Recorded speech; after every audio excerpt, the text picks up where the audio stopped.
김 위원장님 안녕하세요. 반갑습니다. 안녕하세요. 네. 반갑습니다. 자, 바쁘실 텐데 시간 내주셔서 너무 감사드리고. 아닙니다. 제가 감사드리죠. 네.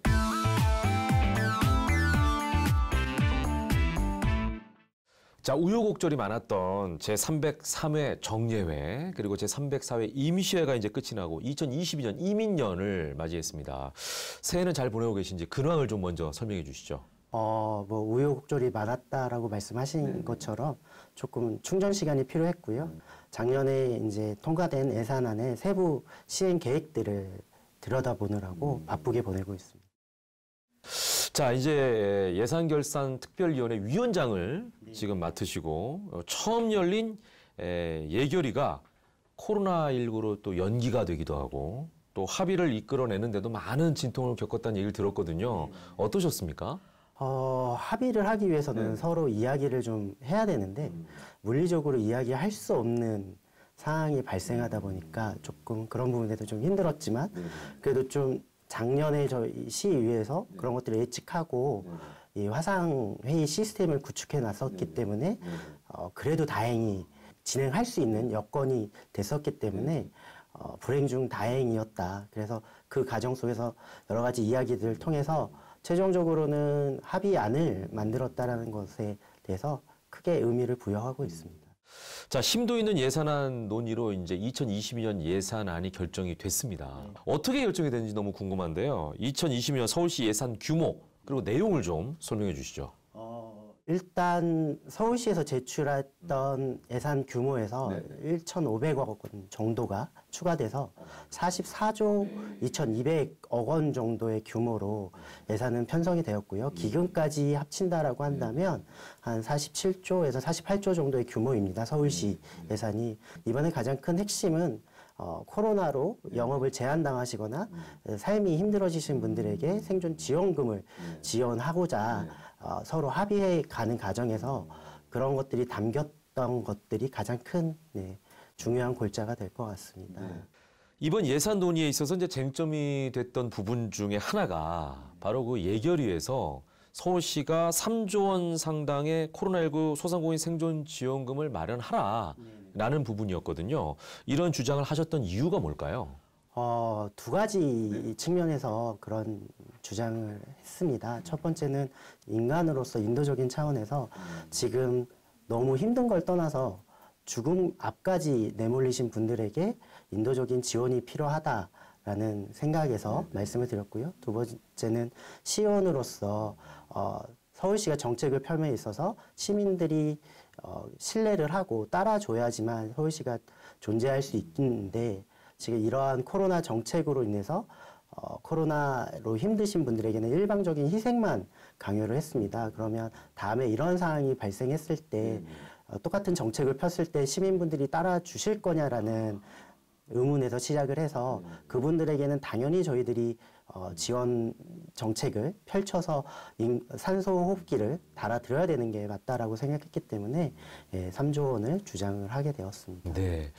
하지만 아쉽게도 3조 원에는 크게 못 미치는 이제 8천억 원 규모로 축소돼서 많이 이제 아쉬움이 좀 남는 부분일 것 같은데요. 생존 지원금은 필요한 예산인 만큼 그야말로 이제 생존을 위해서 필요한 예산이잖아요. 그죠? 대안이 좀 필요할 것 같은데 어떠세요? 그 대안 때문에 저희가 지금 새해임에도 불구하고 막 뛰어다니고 있습니다. 애초에 3조 원을 주장했던 것은 작년 대비 올해 예산 규모의 상승률이나 이런 거를 감안하면 추경에 쓸 돈이 3조 원 정도는 나올 거다라고 생각을 해서 그것들을 선반영하자라고 해서 말씀을 드렸던 건데 이런저런 난간에 부딪히면서 금액들이 줄어들었죠. 그래서 지금은 8,500억의 생존지원금이 편성이 돼 있고 대안이라고 하는 건 3월에 최대한 빨리 가결산을 통해서 나머지 금액들을 반영을 해서 지원을 하는 것들을 우선적으로 노력하고 있습니다. 자, 그리고 이제 두 번째 쟁점이 좀 민감한 부분인데요. 바로 이제 시에서는 오세훈 시장의 역점 사업에 대한 예산은 증액하자. 그리고 전임 시정 지속 사업 예산은 좀 상대적으로 삭감하자. 그래야지 이제 밸런스가 맞춰지니까요. 이렇게 이제 주장을 했고 서울시 의회에서는 이제 반대로 오세훈 시장의 사업 예산은 좀 삭감하고 대신에 전임 시정 지속 사업 예산은 복원하자. 이제 이런 내용이었거든요. 첨예하게 좀 대립이 되는 내용인데 이에 대한 예결위의 의견이 궁금해집니다. 저희 애결의 의견은 이게 오세훈 시장의 공약이냐 아니면 전임 시장의 사업들이냐가 아니라 서울 시민의 예산이기 때문에 서울 시민들의 예산을 판단하기 위해서는 기준들이 여러 가지가 있습니다.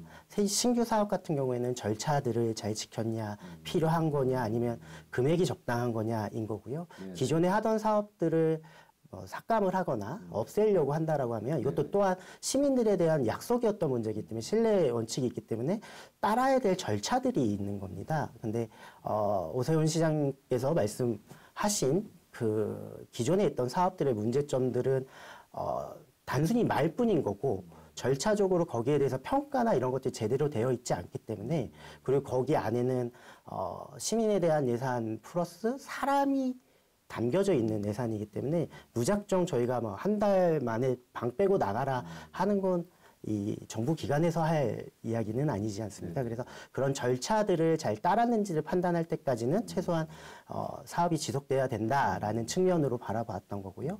오세훈 시장의 공약 사업 관련돼서는 이게 정말 지금 시기에 가장 절실하게 필요한 예산이냐라는 기준에서 판단을 했기 때문에 그것들을 바탕으로 서울시와 이제 협의를 해 나간 거죠. 네. 네. 자, 예산결산특별위원회 위원장을 맡으시고 이제 처음 예산 심의를 하셨습니다. 김 위원장님만의 예산 심의 어떤 원칙이나 또는 방향이나 철학 같은 게 있으실까요?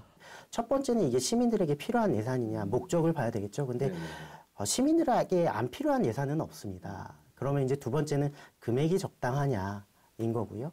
그걸 바탕으로 이제 자격 요건이 결정이 되면 이제 우선순위를 결정해야 되는데 이게 과연 가장 시급한 예산이냐인 거여서 이번에는 생존지원금이 가장 시급한 예산이고 두 번째는 이 사람이 들어가 있는 예산들에 대해서는 삭감을 그렇게 일방적으로 하는 건 불합리한 걸 떠나서 불법적이다라는 차원이었기 때문에 저희들은 그것들을 지키는데 그리고 제안하고 만들어가는데 최우선적으로 활동을 했습니다. 네. 자, 이제 마지막 질문입니다. 어느새 2022년 새해거든요. 예, 아까 좀 아프셨다고 그랬는데 개인적인 뭐 바람이나 또는 그 정치인으로서 목표나 어떤 것들이 있을지 궁금하네요. 첫 번째는 말씀하신 것처럼 생존지원금이 이제 모자른 부분들을 최대한 빠른 시간 안에 채워 나가서 실질적으로 필요하신 분들에게 산소 한 모금이라도 드리려고 하는 게 첫 번째 목표인 거고요. 두 번째 정치적 목표는 이제 임기가 5개월 정도 남았는데 제가 약속 드린 바대로 유권자분들이 저를 뽑아주신 게 부끄럽지 않은 의원으로 마무리할 수 있는 것들을 생각하고 있고요. 세 번째는 개인적으로는 올해는 꼭 결혼을 했으면 좋겠습니다. 네. 같이 동반할 수 있는 뭔가 인생을 그죠? 네, 그래서 네. 이제 동반자라 그러잖아요. 네. 예, 꼭 만나실 수 있기를 바라겠습니다. 아유, 감사합니다. 예. 자, 앞으로 위원장님의 활동과 활약 그리고 또 건강까지 저희가 기원하고 응원하겠습니다. 고맙습니다. 네, 감사합니다. 네.